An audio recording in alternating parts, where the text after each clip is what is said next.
안녕하십니까. 방금 소개받은 신CA 김광렬입니다. 오늘 제가 말씀드릴 주제는 데이터베이스 보안에 대한 주제입니다. 보안이라고 하면 사실은 최근에 보안 사건이 일어나기 전까지는 상당히 이제 어떤 지루한 주제였고 회사나 어떤 조직에서도 별로 투자를 하지 않는 분야였습니다. 그러니까 사건이 일어나지 않는 한 보안은 이제 투자를 하지 않는 거나 마찬가지인데요. 오늘 이제 우리는 위대한 그 IT의 어떤 혁신가 스티브 잡스를 잃었는데, 잡스가 이제 좀 제가 준비하면서 좀 읽어보니까 자기는 매일 아침에 일어났을 때 오늘이 마지막 날이라면 지금 하고 있는 일을 계속 할 것인가라는 질문을 했다고 합니다. 그래서 그 질문에 대해서 계속 몇 날 며칠 이제 그런 질문을 하는데 계속 아니오라는 답이 나오면 뭔가 새로운 어떤 방향을 찾았다고 합니다. 그리고 또 다른 책 중에 하나가 이제 그 모리스와 함께한 화요일이라는 책이 있는데, 그 책에도 보면 사람이 죽음이라는 것을 인식하게 되면 전혀 다른 삶을 살 거다. 그러니까 죽음이라는 게 정말로 자기 삶의 인생에 있어서 반드시 닥쳐온다라는 것을 알면 사람들은 그렇게 지금처럼 살아가지 못할 거다라는 말이 있습니다. 마찬가지로 보안도 비슷한 말이 적용이 됩니다. 그러니까 보안에 대한 어떤 커다란 사건들이 닥쳐오지 않으리라고 생각하기 때문에 대부분의 회사에 보안을 담당하는 분이든 아니면 IT에 관련된 분이든지 간에 그렇게 신중하게 접근하지 않는 경우들이 많습니다.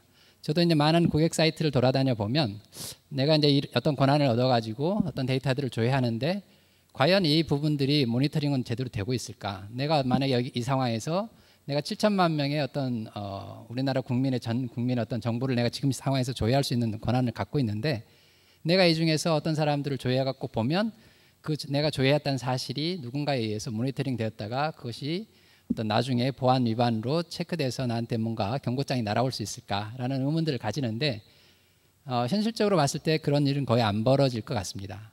많은 경우 보안이 위반되는 사건이란, 그리고 어떤 해커나 내부 사용자에 의해서 탈취되는 사건이 일어나지 않으리라는 나름의 어떤 그런 그 배경하에서 보안이 관리되고 있기 때문에 생각보다는 심각하게 관리되지 않는 게 현실입니다. 그렇지만 굉장히 민감한 데이터들을 데이터베이스는 가지고 있습니다. 특히나 DW라든가 여러 가지 다양한 어떤 데이터베이스를 잘 활용하는 기술이 발달됨에 따라서 굉장히 많은 데이터들이 데이터베이스 안에서 효율적으로 조회될 수 있도록 하는 시스템들을 갖고 있습니다. 그 말은 곧 악한 의도를 가진 사람이 굉장히 많은 데이터를 효율적으로 빼내갈 수 있는 시스템이 체계적으로 갖춰져 있다는 거나 마찬가지입니다.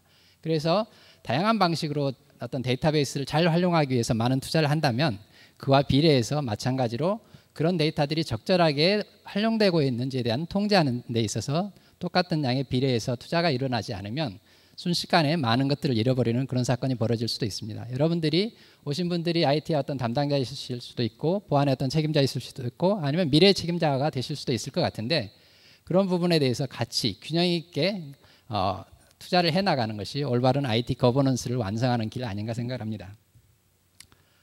오늘 말씀드릴 어떤 주제의 흐름들은 기본적으로 개인정보보호법이라는 게 발효됐는데, 개인정보보호법이라는 것에 대해서 아직도 많은 부분들이 모르시는 분들이 있어서 간단하게 소개를 하고, 그거 관련돼 가지고 DB보안이라는 부분들은 어떤 기술을 활용해서 개인정보 보호에 관련된 어떤 대응들을 할 수 있고 DB 안에 있는 데이터들을 보호할 수 있는지에 대한 설명을 드리고, 그리고 마지막으로 이제 그런 부분들, 데이터베이스 보안들이 이제 이런 부분들에 대해서 많이 이야기됐었는데 그동안에 이야기되지 않았던 이제 관제라는 부분들에 대해서 좀 소개하는 방향으로 말씀을 드리도록 하겠습니다. 개인정보보호법 앞서 우리나라는 정보통신망법에 의해서 기본적으로 많은 부분들이 컨트롤이 되어 왔습니다. 정보통신망법은 기본적으로 이제 많은 부분에 대해서 데이터베이스에 대해서, 그러니까 데이터베이스뿐만 아니라 데이터베이스, 그러니까 정보가 저장돼서 흘러다니는 모든 시스템에 대해서 체계적으로 관리할 것을 요구하고 있고, 그 중에서 특별히 데이터베이스에 대해서도 여러 가지 다양한 보호적 조치를 취하도록 되어 있습니다. 그래서 그런 어떤 기술적 관리적 조치를 취하지 않았을 때는 여러 가지 이제 벌칙을 받도록 되어 있고, 벌칙에는 이제 2년 이하의 징역이나 1천만 원 이하의 벌금 뭐 이런 식의 이제 대상들을 하도록 되어 있었습니다. 마찬가지로 정보통신망법은 형사처벌을 확대시켜 가지고 양불죄를 도입했는데, 만약에 어떤 예전 같은 경우를 잘못하면, 그러니까 보안이 잘못되면 보안 담당자만 책임지면 됐었는데, 지금 같은 경우들은 이제 보안 문제가 생기면 대표이사도 같이 형사처벌을 받도록 하는 그런 양불죄가 도입되어 있고요. 그리고 적용 대상이 굉장히 많이 확대되어 있습니다. 기본적으로 한 50만 개 어떤 조직들이 정보통신망법에 의해서 어떤 적용을 받는 그런 대상이라고 보여지고 있습니다. 그래서 개인정보통신망법에 의하면 여러 가지 이제 기술적 관리적 조치를 취하도록 되어 있고 여러 가지 이제 확대가 됐습니다. 근데 이런 어떤 정보통신망법이라든가 금융 같은 경우는 신용정보법, 그 다음에 공공기관 같은 경우는 공공기관 개인정보보호법 이런 식으로 이제 여러 가지 다양한 에어리어의 각각의 어떤 법들이 있었는데 그 법에 모체가 되는 법이 이제 필요하다라는 게 사회적인 합의가 이루어져 가지고 개인정보보호법이 출현하게 됩니다. 그래서 개인정보보호법 같은 경우들은 개인정보보호위원회를 과거 같은 경우는 이제 행안부 산하의 어떤 국무총리 소속으로 있었던 거를 대통령 직속으로 밑으로 해가지고 독립된 기관으로 해서 우리나라 전체의 개인정보 보호를 책임지도록 하는 그런 어떤 구조를 가지고 있습니다. 일반적으로 이제 많이 물어보는 질문 중에 하나가 개인정보보호법이 나오면 정보통신망법이나 신용정보통신망법하고 관계가 어떻게 되느냐. 저도 참 궁금한 관계였는데요. 일단 행안부 쪽 이야기로는 개인정보보호법은 일반법이기 때문에 기존의 정보통신망법이라든가 신용정보법은 같이 공존하는 것이다. 그러니까 정보통신망법이라든가 신용정보보호법에 의해서 특별히 뭔가 명시되어 있으면 그 부분들을 따라야 되는 거고 그렇지 않고 일반적인 거기에 명시되어 있지 않은 다른 모든 부분들은 개인정보보호법에 의해서 준수되어야 된다라는 게 이제 기본적인 어떤 흐름입니다. 그래서 개인정보보호법은 다른 어떤 특별법이 지정하고 있는 것보다 훨씬 더 광범위하게 전반적인 것들을 규정하고 있습니다. 그래서 특별법 안에 규정이 있으면 정보통신망법이라든가 신용정보보호법은 특별법이기 때문에 특별법 안에 뭔가 규정이 있으면 그 특별법에 따라서 규정에 따라서 준수를 하셔야 되는 거고 그 특별법에 해당되는 어떤 조항이 없으면 개인정보보호법이라는 일반법에 의해서 적용을 받는다라고 보시면 됩니다. 그래서 그전에는 이제 개인정보보호법 대상 자체가 굉장히 적었는데 적은 건 아닌데 한 50만 개 대상이었는데 지금 같은 경우는 개인정보보호법이 되면서 약 350만 개로 굉장히 많이 확대되었습니다. 그래서 여러분들이 소속하고 있는 대부분의 기관들은 다 개인정보보호법의 어떤 적용을 받는다라고 보시면 될 것 같습니다. 개인정보보호법에서 이제 여러 가지 규정을 하고 있지만 특히나 이제 데이터베이스 관련된 규정들 같은 경우들은 고유식별 정보라는 컨셉을 두고 있습니다. 고유식별 정보 같은 경우는 주민번호, 여권번호, 운전면허번호, 외국인 등록번호를 의미하는데요. 이 네 개의 어떤 항목에 대해서는 반드시 암호화 조치를 취하도록 그렇게 이제 법 구문상으로는 되어 있습니다. 그래서 이런 부분들을 위반할 시에는 5년 이하의 징역이나 5천만 원 이하의 벌금을 부과하도록 되어 있는데요. 사실 이런 부분들을 암호화해야 된다는 것에 대해서 많은 조직에서 큰 부담을 가지고 있었습니다. 그래서 법에서는 암호화를 하라고 되어 있었지만 최종적으로 나온 시행령, 시행규칙, 그다음에 보호조치 기준 이런 부분들이 나왔는데 그 부분에 대해서 이제 좀 암호화 조치에 대해서 명확하게 어떤 단위에서 어떤 식으로 암호화를 해야 되는지에 대해서 좀 더 명확한 설명을 했습니다. 그리고 개인정보보호법은 또 기본적으로 접근 통제를 실시하도록 하고 있습니다. 그래서 데이터베이스를 가지고 있는 모든 어떤 조직에서는 그 데이터베이스에 접근한 모든 이력 그리고 접근해서 사용하는 모든 어떤 수행 이력 같은 것들을 남기고 최소한 3년 이상 그런 정보들을 보호하도록 유지하도록 규정하고 있습니다. 암호화에 대해서 좀 더 살펴보자면 암호화 대상은 기본적으로 앞서 말씀드린 고유식별 정보, 그 다음에 비밀 정보, 바이오 정보는 반드시 암호화를 하도록 되어 있습니다.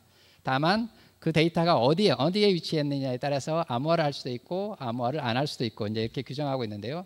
비밀번호나 바이오 정보 같은 경우는 반드시 어떤 그 데이터베이스의 위치에 상관없이 데이터의 위치에 상관없이 반드시 일방향 암호화를 하도록 되어 있습니다. 그래서 이 부분들은 뭐 특별히 이론의 여지 없이 일방향 암호화를 하셔야 되는 거고요. 마찬가지로 정보통신망법에 의해서도 이 부분들은 일방향 암호화를 하도록 그렇게 규정되어 있습니다. 고유식별 정보 같은 경우들은 인터넷 구간이나 DMZ 구간에 저장할 때는 반드시 암호화를 하도록 되어 있습니다. 그렇지만 일반적으로 데이터베이스 서버 같은 경우들은 DMZ 안쪽에 존재하게 되는데 DMZ 구간 안쪽에 있는 경우에는 위험도 분석, 그러니까 민간기관 같은 경우들은 위험도 분석을 하고 공공기관 같은 경우는 개인정보 평가를 한 다음에 영향평가라는 제도가 있는데 개인정보 영향평가를 한 다음에 그 영향평가에 의해서 암호화 여부를 결정하고 암호화의 범위를 결정하도록 되어 있습니다. 그러니까 옛날에는 반드시 이제 하라고 법조문에 돼 있었는데 데이터가 어디에 위치해 있느냐에 따라서 할 수도 있고 아니면 좀 더 다른 방법, 그러니까 전혀 손을 안 대도 된다라는 그런 뜻이 아니라고 봅니다. 암호화 이외에 다른 방법으로 보호 조치를 강구하면 암호화를 말고 다른 방법으로 데이터를 보호할 수도 있다. 그런 의미지 뭐 이런 부분에 대해서 DMZ 안에 있기 때문에 전혀 다른 어떤 보안 조치를 안 해도 된다. 그런 컨셉은 아니라고 보여집니다. 왜냐하면 개인정보 영향평가나 위험도 평가를 할 때 그거에 대해서 적절한 어떤 보완이 되어 있지 않으면 암호화를 안 해도 된다라는 그런 평가를 내릴 수 있는 거는 그런 기관은 없다고 보여집니다. 참고로 개인정보 영향평가 같은 경우들은 이제 공공기관 같은 경우들은 어느 정도 일정 이상의 개인정보를 가지고 있는 공공기관 같은 경우들은 반드시 하도록 되어 있는데 개인정보 영향평가 기관은 행안부에서 지정할 수 있고 행안부에서 지정한 기관에 따라서 공공기관들은 그 기관하고 이제 협의를 해서 개인정보 영향평가를 하고 개인정보 영향평가한 어떤 최종 자료는 행안부에 보고하도록 그렇게 되어 있습니다. 그럼 데이터베이스 보안을 하기 위해서 관련된 어떤 기술을 소개해 드리도록 하겠습니다. 가장 많이 쓰고 쉽게 쓰는 기술이 이제 접근 통제 기술이라고 생각하시면 됩니다. 데이터베이스 같은 경우는 이제 데이터베이스에 접근하기 위해서는 반드시 SQL이라는 명령을 통해서 데이터를 가져오거나 조작할 수밖에 없는데 그 SQL이라는 게 이제 데이터베이스에 들어가기 전에 접근 통제 시스템이 중간에서 그 SQL을 다 검사해 보고 그 SQL을 수행해도 되는지 그 SQL을 수행한 사람이 그럴 만한 권한이 있는지를 체크해서 권한이 있는 경우에만 데이터베이스 쪽으로 보내주는 그런 시스템이라고 보시면 됩니다. 현실 세계를 비유할 때 저는 이제 가장 많이 쓰는 게 고속도로의 톨게이트라고 생각을 하시면 되는데요. 고속도로에 진입하기 위해서는 반드시 톨게이트를 거쳐가지고 톨게이트에서 어떤 통과 차량 자동으로 인식되든지 하이패스로 인식되든지 아니면 표를 뽑든지 해가지고 요금 징수 절차를 거치게 되어 있는데요. 마찬가지로 데이터베이스 들어갈 때 하나의 톨게이트처럼 게이트웨이, 그러니까 하나의 어떤 문을 별도로 만들어 가지고 그 문에서 모든 권한들을 체크한 다음에 SQL을 수행할 수 있도록 하는 방식이라고 생각을 하시면 됩니다. 게이트웨이 방식은 커다랗게 이제 인라인 게이트웨이 방식하고 프락시 게이트웨이 방식이 있는데 프락시 게이트웨이 방식은 이제 별도의 서버에 프락시 게이트웨이라고 이제 설정을 해놓고 그러니까 네트워크상에 두 개의 어떤 서버를 설치해놓고 그 서버를 경유해서 가도록 이렇게 구성하는 방식이고요. 인라인 게이트웨이 방식은 패킷의 흐름을 게이트웨이 서버로 가도록 하는 장치를 더 추가적으로 붙여가지고 게이트웨이 흐름을 인라인 게이트웨이 장치 쪽으로 패킷을 들여보낸 다음에 다시 검사하고 데이터베이스 쪽으로 보내는 그런 특성이 있습니다.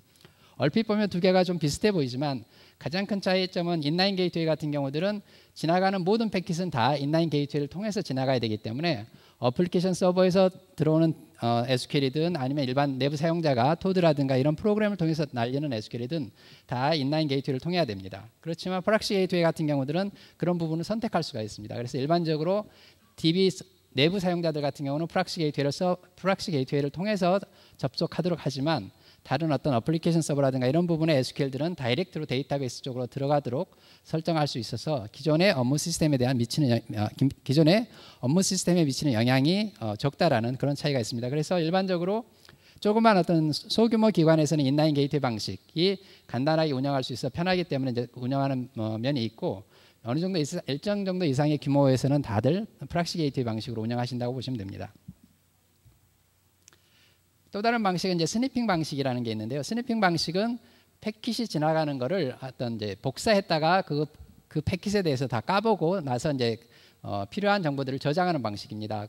톨게이트로 따진다면, 그러니까 고속도로로 따진다면 고속도로에 속도 감시 카메라가 있어가지고 계속 지나가는 차량들 어떤 카메라로 촬영하고 있다가 위반하는 차량이 있을 때 해당되는 차량의 차번호를 전송하듯이 마찬가지로 이제 데이터베이스에 흘러가는 패킷들을 계속 조사하고 있다가 패킷에 문제가 있는 어떤 SQL에 대해서만 어떤 경보를 날린다든가 이런 저장을 한다든가 이런 작업을 하는 것입니다. 그래서 고속도로의 감시 카메라는 아무런 어떤 흐름 자체에 제어하는 기능이 없기 때문에 속도에 영향을 주지 않듯이 스니핑 방식으로 어떤 DB 보안을 구축한 경우에는 기존의 어떤 데이터베이스 흘러가는 어떤 속도에 전혀 영향을 주지 않습니다. 그래서 스니핑 방식의 가장 큰 장점은 기존 서버, 데이터베이스 서버에 부하를 주지 않는다. 그리고 영향을 주지 않는다라는 게 가장 큰 장점입니다.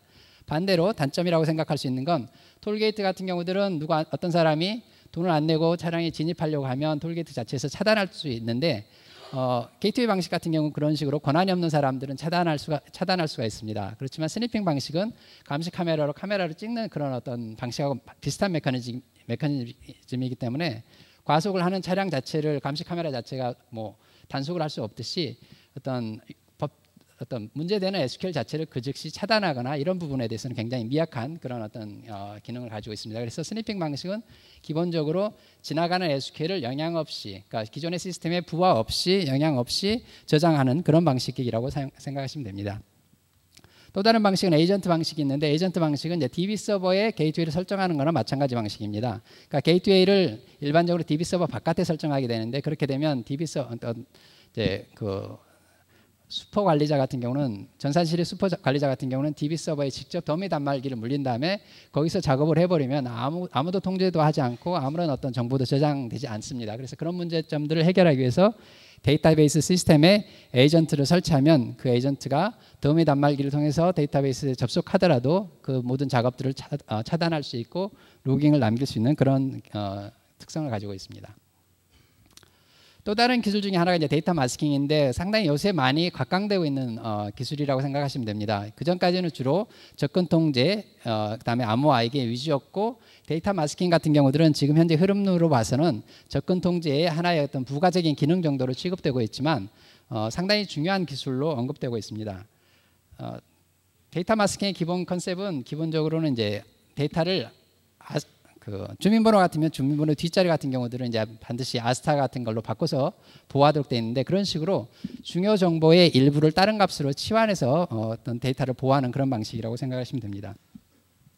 그래서 가트너 같은 경우는 이제 이런 식으로 이야기를 하고 있는데요. 가트너 같은 경우는 데이터 마스킹 테크놀로지는 인터널, 그러니까 내부자의 공격을 효과적 막는데 굉장히 크리티컬한 어떤 그런 기술이다라고, 그런 식으로 이제 가트너의 조셉 페이만이라는 그런 리서치 부사장이 그런 식으로 이야기를 했습니다. 그러니까 다이나믹, 그러니까 데이터 마스킹의 이제 기술을 이제 좀 더 설명을 드리자면, 옆에서 여기 나와 있는 것처럼 어떤 카드 번호가 있으면 카드 번호의 일정 정도 자릿수 같은 경우들은 아스타로 치환해서 권한 없는 사람한테는 저런 식으로 보여주고 권한 있는 사람한테는 풀 카드 번호를 보여주는 그런 방식이라고 생각을 하시면 됩니다. 데이터 마스킹은 그 안에서 이제 두 가지로 커다랗게 나눠집니다. 스태틱 데이터 마스킹 기술이 있고 다이나믹 데이터 마스킹 기술이 있습니다. 스태틱 데이터 마스킹이라고 부르기도 하고 일반적으로 그냥 데이터 마스킹이라고 부르기도 하는데, 오라클에서 데이터 마스킹이라고 부를 때는 일반적으로 스태틱 데이터 마스킹을 의미하고 있습니다. 그리고 다이나믹 데이터 마스킹은 이제 또 별도의 툴에 의해서 이용되고 있는데요.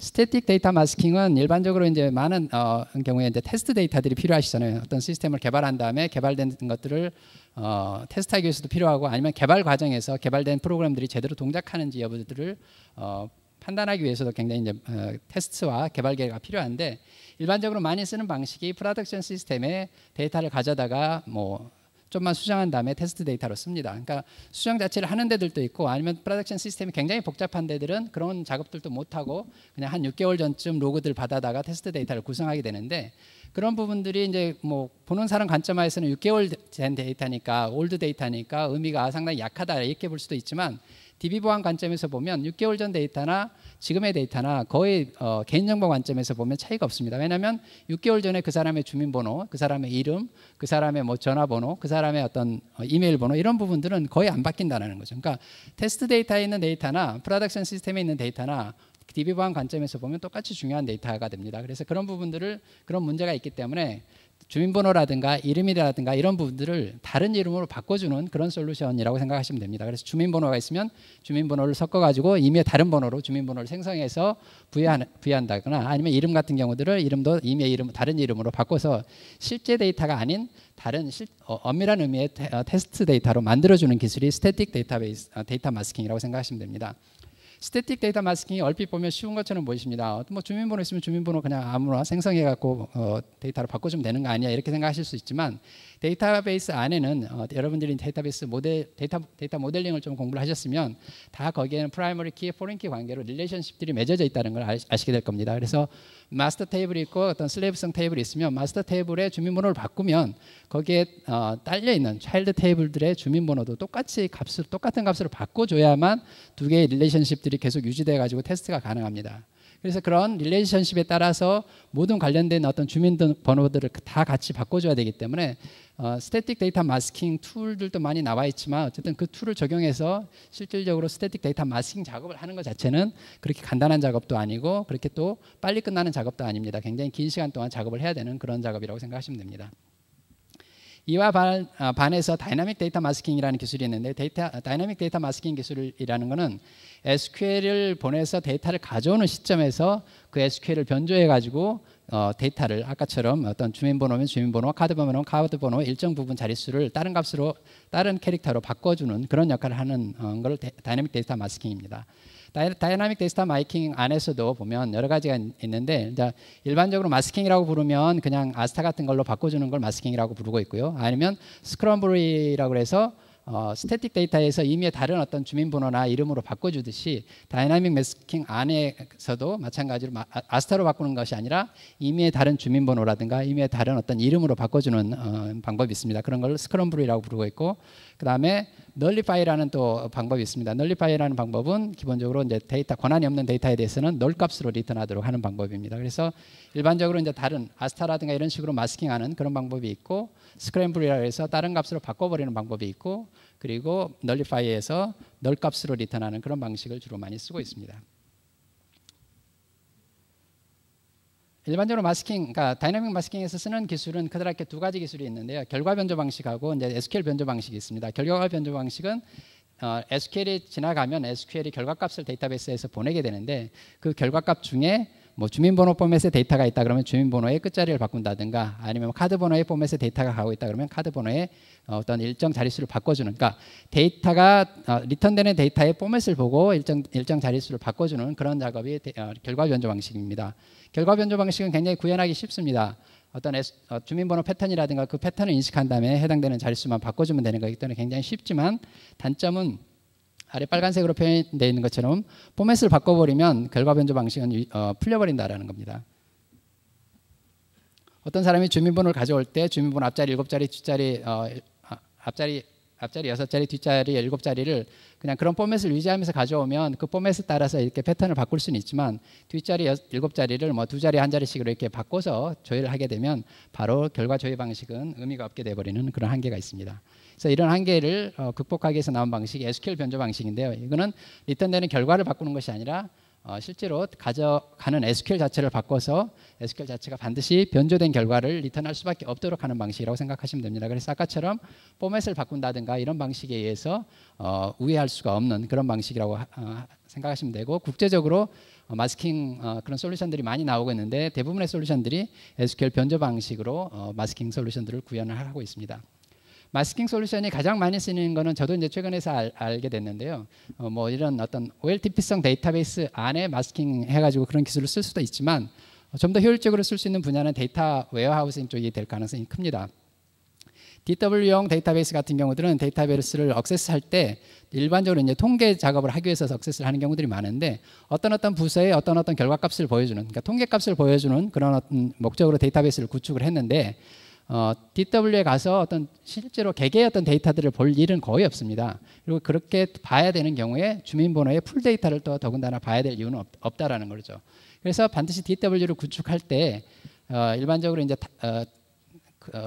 탑다운 점차적으로 이렇게 이제 데이터를 드릴다운 해 나갈 수가 있는데, 드릴다운 했을 때 최종 원시 데이터를 볼 때 원시 데이터의 주민번호라든가 아니면 이름이라든가 뭐 전화번호, 이메일 번호 이런 것들에 대해서 그 정보들을 다 마스킹해서 전체 데이터를 볼 수 없도록 DW를 구축해 놓으면 나중에 데이터의 유출 위험이 굉장히 많이 줄어들 수 있다고 생각을 합니다. 그래서 그런 부분들을 다 모든 DW가 굉장히 여러 가지 툴들이 있는데 그 툴들 안에서 구축하려면 굉장히 어렵지만 이런 식으로 다이나믹 데이터 마스킹 기술을 그 안에 적용시켜 놓으면 DW용 프로그램을 어떤 프로그램을 사용하든지 간에 해당되는 어떤 데이터에 대해서 드릴다운해서 최종적인 개개의 데이터들을 가져오려고 할 때 그 중요한 개인정보에 대해서는 마스킹해서 가져옴으로써 굉장히 안전하게 DW 시스템들을 운영할 수 있는 그런 기술로 활용하실 수가 있습니다. 실제로 최근에 인포메티카라는 앞에서 이제 제품 설명이 있었는데요. 인포메티카라는 제품이 이제 그런 어떤 식으로 데이터 마스킹하는 제품을 인수를 했는데 이제 그런 것들도 다 이유가 DW용 작업을 하기 위해서 보호하기 위해서 마스킹을 하는 제품들을 인수하고 그렇게 했습니다.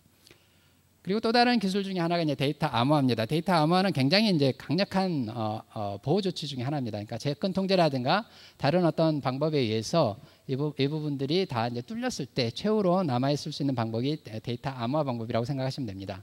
물론 그렇게 최후의 방법으로 데이터를 보호하려면 나름대로 통제 장치가 정확하게 돼줘야 됩니다.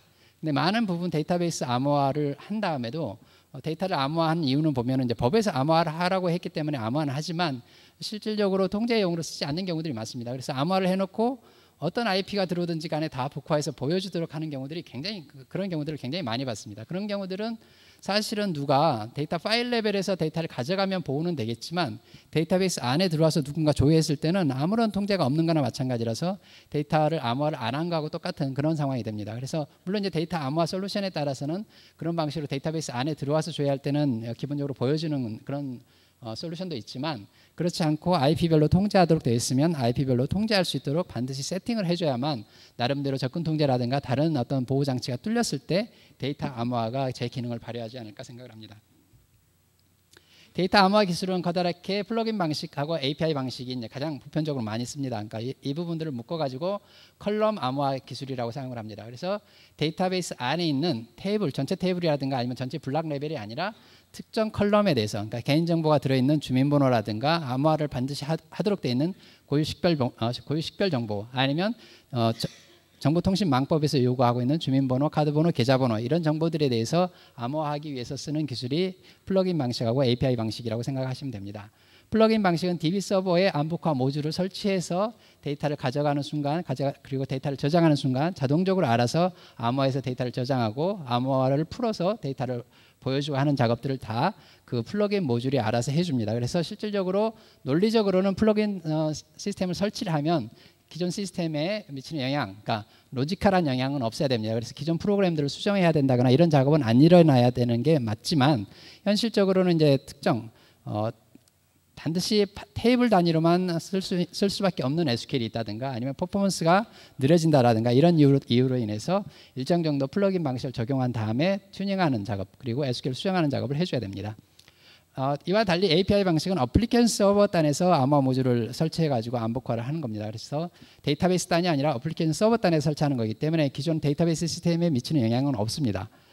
그렇지만 또 장점이 있으면 장점이 있듯이 기존 서버에 미치는 영향은 없지만 API 방식은 모든 프로그램, 어플리케이션 서버 단에서 암복화를 이뤄내기 때문에 데이터베이스 저장할 때 암호화하고 데이터베이스 가져온 다음에 복화해서 프로그램에 보여주는 모든 책임이 어플리케이션 프로그래머에게 있습니다. 그 말은 어플리케이션이 뭐 데이터베이스, 그러니까 암호화된 개인정보를 사용하는 어플리케이션이 5,000번이 있다 그러면 5,000번에 대해서 전부 다 수정을 해줘야 된다는 얘기죠. 그래서 플러그인 방식에 비해서 API 방식은 훨씬 더 많은 리소스 투입을 해야만 암호화를 구축할 수 있는 그런 특성이 있습니다.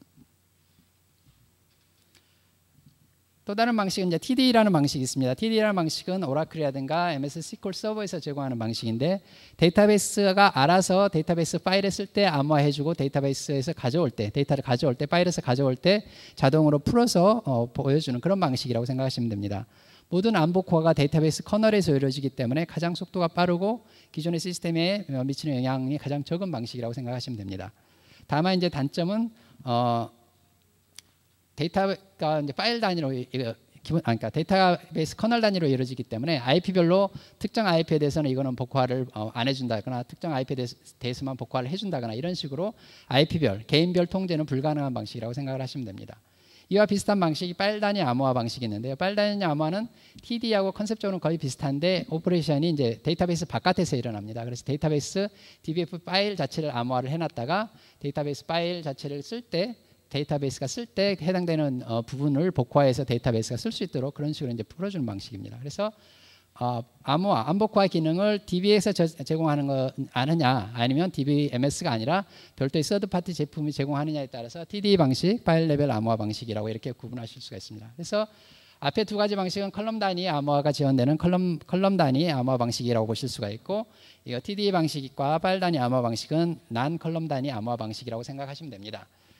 근데 일반적으로 이제 좀 전에 말씀드렸듯이 TDE 방식이나 파일 레벨 방식의 암호화 같은 경우들은 IP별로 통제가 불가능하기 때문에 일반적으로 요새 이제 많이 고려되고 있는 것들이 데이터 마스킹하고 같이 결합돼서 쓰는 분위기로 많이 가고 있습니다. 그래서 이런 파일 단위 암호화나 TDE 같은 경우들은 설치하거나 뭐 작업하는 것들이 굉장히 간단합니다. 그러니까 오라클이나 이제 이런 컨설턴트들이 이야기하는 게 이런 시스템 설치해놓고 가장 큰 이제 문제가 고객들한테 뭐가 달라졌습니까? 이렇게 보여줘야 되는데 아무것도 달라진 것들을 보여줄 수가 없다는 거죠. 왜냐하면 고객이 보기에는 뭐 그 전에 데이터베이스 설치된 건 아무런 차이가 없었기 때문에 당연히 그렇게 보여줄 수밖에 없는데요. 그러니까 그거는 트랜스페어런트하게 암호가 구축된다라는 장점도 있지만 트랜스페어런트하기 때문에 뭐가 설치됐는지 고객은 아무것도 느끼지 못하고, 마찬가지로 내부 사용자나 해커가 왔을 때도 트랜스페어런트하게 모든 데이터를 다 볼 수 있다라는 그런 한계가 있다라는 거죠. 그래서 그런 것들을 보완하기 위해서 아까 좀 전에 말씀드린 다이내믹 데이터 마스킹 기술을 여기하고 결합시켜서 많이 쓰려고 하고 있습니다. 그래서 관리하기 편하니까 파일 단위, TD라든가 파일 단위 암호화를 선택을 하고, 다만 IP별 통제가 안 되니까 그런 부분에 대해서 SQL 단위로 마스킹을 해서 권한이 있는 사람들은 마스킹 풀어주고 권한이 없는 사람들은 마스킹해서 데이터를 가져가도록 해서 한계를 극복하는 방식으로 많이 설치하려고 하고 있습니다. 저희가 암호화 영향도 분석이라는 이제 컨설팅을 처음으로 해봤었는데요.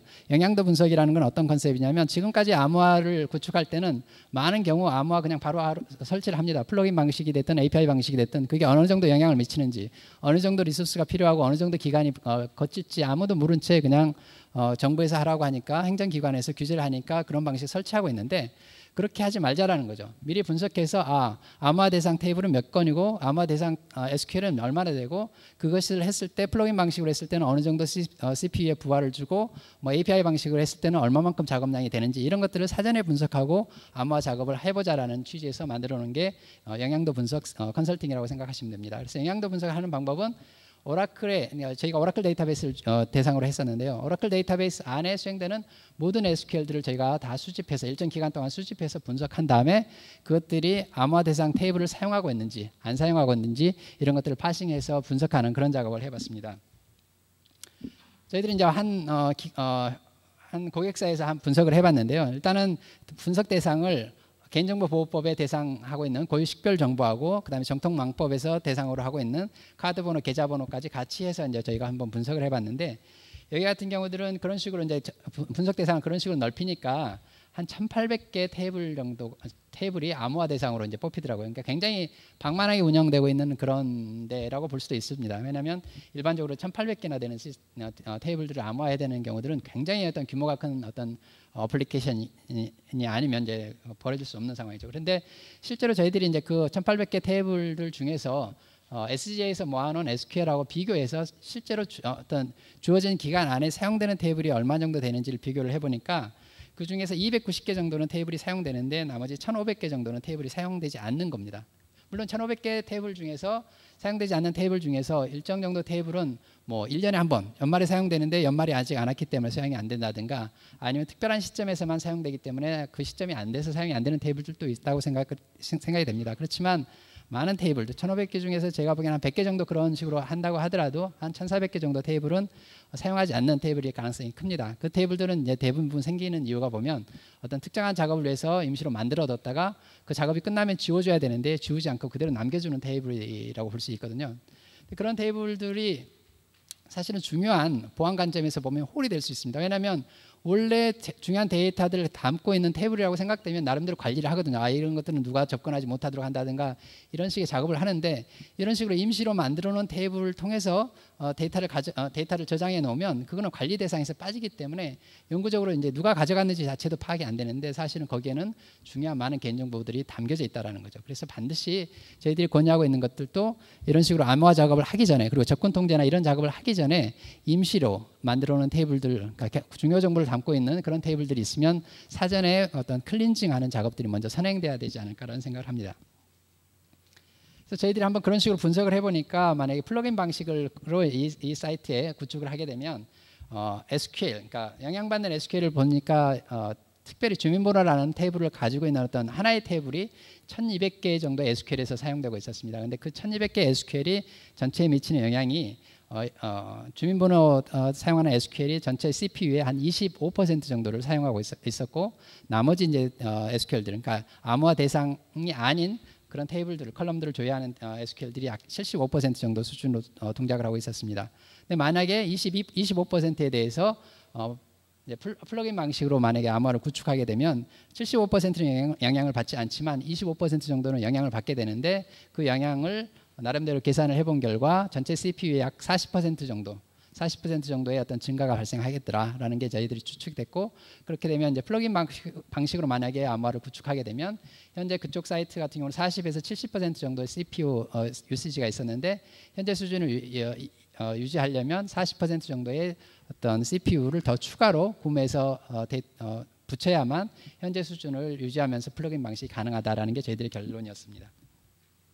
이런 식으로 이제 어떤 컨설팅이라든가 이런 과정을 미리 거쳐가지고 미리 어느 정도 이제 대상되는 SQL이 몇 개나 되고 어느 정도 어떤 기간 안에 그런 것들을 고칠 수 있는지 미리 점검을 하고 난 다음에 암호화 작업을 들어가는 것이 좋을 거라고 생각을 합니다. 특별히 암호화 대상 테이블이 많거나 굉장히 많은 다량의 데이터들을 가지고 있는 경우들은 이런 식으로 사전에 그런 것들을 점검하는 과정을 통해서 미리 준비를 하시면 뭐 어떤 많은 고객사들 돌아다니 보면 그런 얘기 들어요. 한 달쯤 걸릴 줄 알고 암호화 시작했는데 6개월이 지나도록 못 끝나더라. 이런 경우들이 굉장히 많거든요. 그러니까 6개월이 지나도 못 끝나는 이유 자체는 기본적으로 하는 양 자체가 많을 수도 있고 얼마만큼 SQL을 튜닝해야 될지 그런 것들도 모른 채 그냥 시작했기 때문이라고 생각을 합니다. 그래서 일반적으로 여기 같은 경우들은 이제 튜닝 대상 SQL이 한 1,500개 정도 나왔었는데 1,500개 정도를 튜닝해야 된다고 생각을 한다면 뭐 리소스 투입을 어느 정도 했을 때 하나의 SQL당 얼마 정도 투입했을 때 뭐 한 5몇만스 정도 나온다든가 이런 식으로 미리 튜닝 리소스에 대해서 확보하고 시작할 수도 있다고 있습니다. 중요정보 관제 방안이라는 거에 대해서 설명을 드리도록 하겠습니다. 중요정보 관제라는 이제 컨셉은 사실은 이제 기존에는 별로 없는 방식이기도 하고 아니면 이제 기존에 결제라는 이름으로 있는 방식이기도 합니다. 그러니까 결제 같은 경우들은 이제 어떤 오퍼레이션 SQL을 수행할 때 반드시 어떤 사람의 관리자의 어떤 사전 승인을 받도록 하는 시스템입니다. 사실은 그런 것들은 이제 어떤 보안 관점에서 보면 보안도 관리적 보안, 기술적 보안, 물리적 보안 이렇게 세 가지로 커다랗게 구분이 되는데 일정 정도 관리적 보안에 해당되는 그런 거라고 생각하실 수도 있는데 관리적 보안을 기술적으로 구현해 놓은 그런 솔루션이라고 생각하실 수도 있습니다. 중요정보라는 컨셉은 기본적으로 개인정보가 가장 먼저 중요정보에 해당될 수 있습니다. 그렇지만 개인정보가 아니더라도 금융기관 같은 경우는 금융에 대한 어떤 거래 정보들도 중요정보에 해당될 수 있고 의료기관의 의료정보, 그다음에 교육기관의 학력정보, 제조업의 어떤 설계정보 이런 정보들이 다 중요정보의 컨셉 안에 들어갈 수 있다고 생각합니다. 이런 어떤 중요정보를 관리하기 위해서는 나름대로 별다른 어떤 추가적인 체계가 필요하지 않는가라는 생각을 합니다. 기본적으로 전자금융감독규정, 그러니까 금융감독원에서 나온 전자금융감독규정에 보면 원장이라는 금융회사 같은 경우들은 원장이라는 컨셉이 있습니다. 원장이라는 컨셉은 이제 그 사람의 어떤 개인이 가지고 있는 어떤 마스터성, 그러니까 계좌 정보에 대한 어떤 마스터성 정보들을 원장이라고 부르는데 그 원장을 수정할 때는 반드시 제3자하고 같이 한다든가 아니면 변경 전후 데이터들을 반드시 저장하도록 그렇게 금융감독원 규정이 규정되어 있습니다. 그래서 반드시 그런 정보들을 저장하고 있다가 감사라든가 이런 작업이 필요할 때 해당되는 정보들에 대해서 제공하도록 그렇게 되어 있습니다. 그래서 저희 이제 고객사 중에 하나가 이제 이런 원장을 관리하기 위해서 효과적으로 관리하기 위해서 저희랑 같이 작업하고 있는데 기존에 이제 원장 처리 시스템이 없었을 때 처리 방식입니다. 원장 정정 요청, 그러니까 원장 정정 요청이라는 것 자체가 생기면 안 되는데 생기더라고요. 그리고 그분이 하는 얘기가 대부분의 금융회사는 아마 원장을 정정하는 프로세스가 있을 거다. 왜냐하면 원장을 정정하려면 어플리케이션, 그러니까 일반적으로 돌아가는 어떤 회사 내에 만들어 놓은 어플리케이션에 의해서만 원장이 정정돼야 되는데 그렇지 않고 수작업으로 원장을 정정해야 되는 케이스들이 발생한다라는 거죠. 그렇게 되면 아까 이제 뭐 강원도에 있는 어떤 지점에서 이 고객에 대해서 어떤 원장 정보, 그러니까 이 사람의 가입 어떤 특정 그 금융 상품의 가입 종료 시기를 2010년 12월 20일에서 23일로 바꿔달라든가 이런 식으로 이제 원장 정정 요청이 들어오게 됩니다. 그래서 그런 요청이 들어오면 그 요청에 대해서 컴플라이언스 담당자가 이 요청에 대해서는 해도 된다라는 승인을 하고 물론 이제 구두 승인도 가능하도록 돼 있고 그렇게 되면 원장 정정 보고서를 작성을 합니다. 그러니까 이런 식으로 원장 정정을 하겠습니다라는 보고서를 하는데 보고서 작성할 때 이제 변경 전후 데이터를 반드시 금융감독원에서는 남기도록 돼 있으니까 변경된 데이터를 셀렉트해서 한번 스크린샷 뜨고 그다음에 변경 후 데이터를 또 셀렉트해서 스크린샷을 뜬 다음에 그거를 원장 정정 보고서 형태로 만들어서 상급자한테 이제 보내면 상급자가 그 스크린샷 뜬 것을 보고 오프라인으로 이제 사인을 하고 그리고 사인이 끝나면 실질적으로 그 사람이 가서 자기가 사인 받은 SQL을 수행하고 이런 과정으로 이제 프로세스가 흘러가고 있더라고요.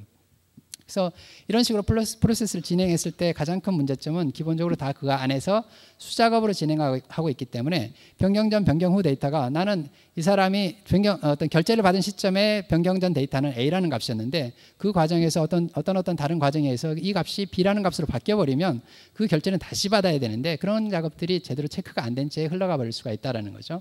그리고 또 다른 문제점의 하나는 이런 작업을 처리하는데 너무 이제 변경 전 변경 후 데이터를 다 수작업으로 또 관리해야 되니까 굉장히 많은 어떤 리소스가 들어가는 그런 이제 불편함이 있었습니다. 그래서 저희들이 이제 그런 부분들에 대해서 불편함을 해소하기 위해서 시스템을 개발을 했는데요. 시스템은 이제 기존의 결제 시스템들은 그대로 사용하는, 그러니까 전사적으로 사용하는 결제 시스템들은 그대로 사용을 하고 저희들이 변경 전후 데이터들을 자동으로 취합해서 저장하고 보여줄 수 있는 관제 전용 SQL 툴을 개발해서 붙이고 그리고 그런 툴에서 저장된 정보들을 기존의 결제 시스템에서 자연스럽게 볼 수 있도록 추가적으로 화면을 더 개발을 해서 붙이는 그런 방식으로 진행을 했습니다. 그래서 이런 식으로 이제 원장 정정 요청서가 들어오면 이 아래 있는 부분들이 그 해당되는 원장 정정 요청에 대한 보고서라고 생각하시면 됩니다. 그래서 그 보고서에서 나와 있는 대로 이제 보고서가 진행되는데 보고서를 만들 때 이런 식으로 이제 만드는 거죠. 그러니까 원장 정정 보고서를 만들 때 요청에 대해서 이 사람들 이건 요청서상에 있는 정보입니다. 요청서상에는 이제 이런 식으로 요청이 오면 이 작업은 어떤 EMP라면 EMP라는 테이블에 대해서 이제 가서 작업을 하게 되는데 저희가 SQL 편집기를 제공을 해가지고 그 사람이 업데이트 어떤 데이터 그리드 방식이니까 어떤 실렉트를 해서 데이터가 딱 나오면 자기가 변경을 해야 되는 곳에 가서 실제로 그리드 화면에서 그러니까 그리드는 엑셀 화면이라고 생각하시면 됩니다. 엑셀 같은 화면에서 해당 데이터를 바꾸면 그 바꾼 작업에 대한 업데이트 문장이 자동으로 만들어지고 변경 전후 값이 자동으로 채집돼 가지고 저희 시스템에 저장되도록 그런 식으로 이제 시스템을 구축을 했습니다. 그래서 이런 식으로 그리드 방식으로 이제 조회를 하면 그리드 형태로 데이터가 보여지게 되는 거고 여기에서 뭐 워드라는 값을 워드2라는 값으로 바꾸면 해당되는 업데이트 문장이 자동적으로 이 아래에 만들어져서 이제 생성이 되는 거고요. 그리고 그 워드라는 값이 워드2라고 바뀌었다라는 변경 전후 값을 저희 서버에 같이 또 기록을 하게 됩니다. 그래서 그 기록된 정보들을 저장을 해놓고 결제 시스템에 결제를 할 때 그 정보에 대해서 이제 저희가 저장한 정보를 결제 시스템에 띄워가지고 해당되는 정보가 이제 보여지도록 그러니까 임의로 만드는 스크린샷 정보가 뜨는 것이 아니라 이런 어떤 SQL 에디터를 통해서 변경 전후 값 채집된 것이 기존의 결제 시스템하고 결합돼서 보여지도록 그런 식으로 구축을 했습니다.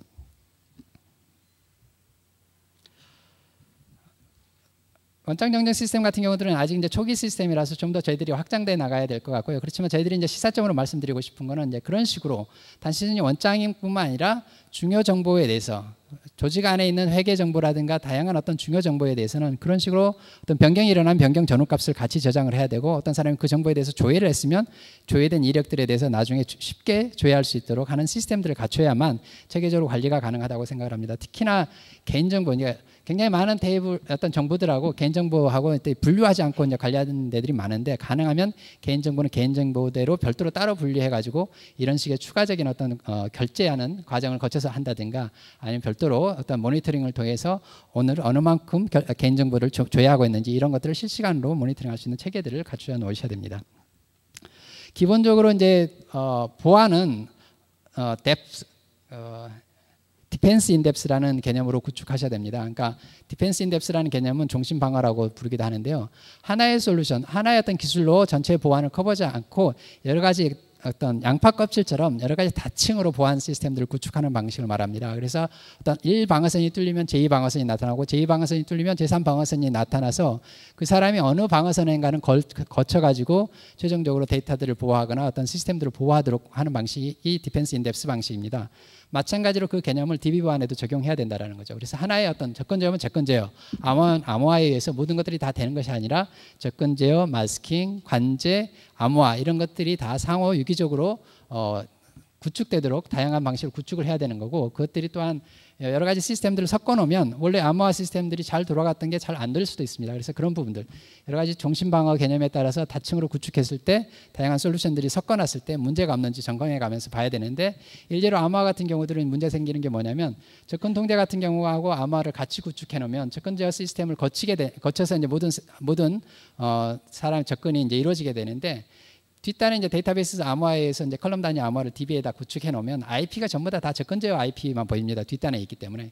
그렇게 되면 암호화 시스템의 원래 기능은 IP별 통제 기능이 있는데 접근제어 시스템하고 같이 구축해 놨기 때문에 암호화 시스템의 IP별 통제 기능이 무력화돼 버리는 그런 상황이 벌어질 수도 있다는 거죠. 그래서 그런 부분들은 또 해소할 수 있는 방안들을 같이 강구해 가면서 여러 가지 다층, 여러 가지 기술들을 복합적으로 구성해서 데이터베이스 보안을 완성하셔야 된다고 생각합니다. 이상입니다. 오늘 제가 준비한 주제는 여기까지였고요. 질문에 대해서 답변을 드리도록 하겠습니다. 네, 질문 받겠습니다.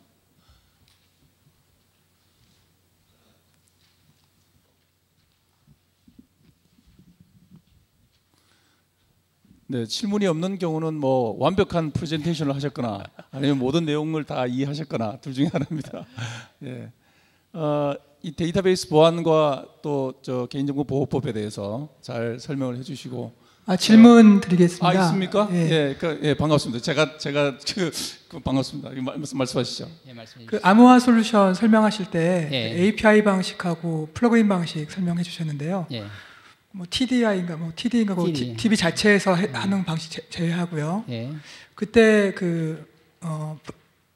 하나는 이제 DB 단 자체에 암호화 솔루션이 있는 경우가 있고 하나는 와스 단에 있는 경우가 있는데 맞습니다. 그 어디에 있든지 간에 그 DB의 데이터 저장이 될 때는 암호화된 값이 저장이 되는 건가요? 그렇죠. 예, 그러니까 암호화를 누가 하느냐의 책임 소재가 달라질 뿐이지 결과적으로는 다 암호화해서 데이터가 저장된다고 보시면 됩니다. 그래서 SQL을 날려서 데이터를 뭐 저장한다, 인서트 문장이 날아간다 그러면 그 인서트 문장을 날릴 때 밸류 값 해가지고 이제 값을 지정하게 되는데 그 값으로 암호화해서 값을 넣어줘야 되는 게 API 방식이라고 생각하시면 되고요.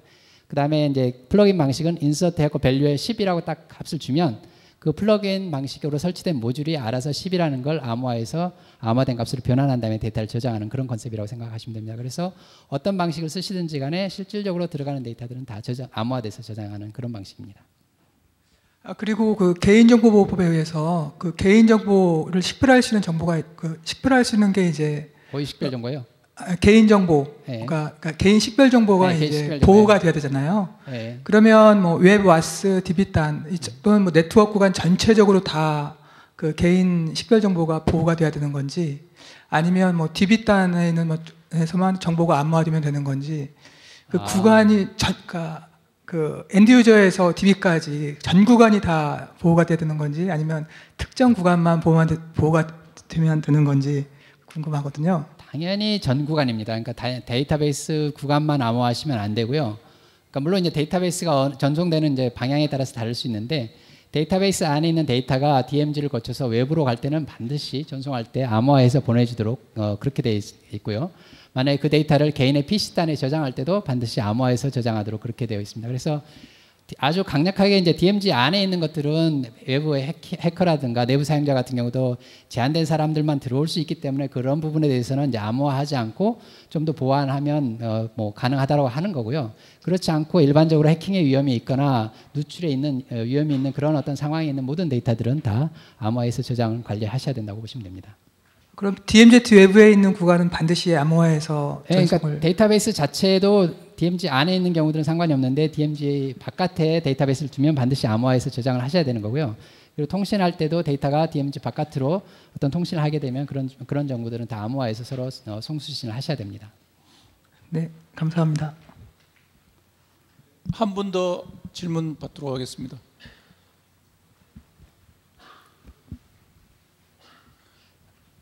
네, 없으시면 데이터베이스 보안에 대해서 신시회의에 김광열 이사님 발표해 주셨는데 감사의 박수 한번 주시기 바랍니다. 고맙습니다. 감사합니다.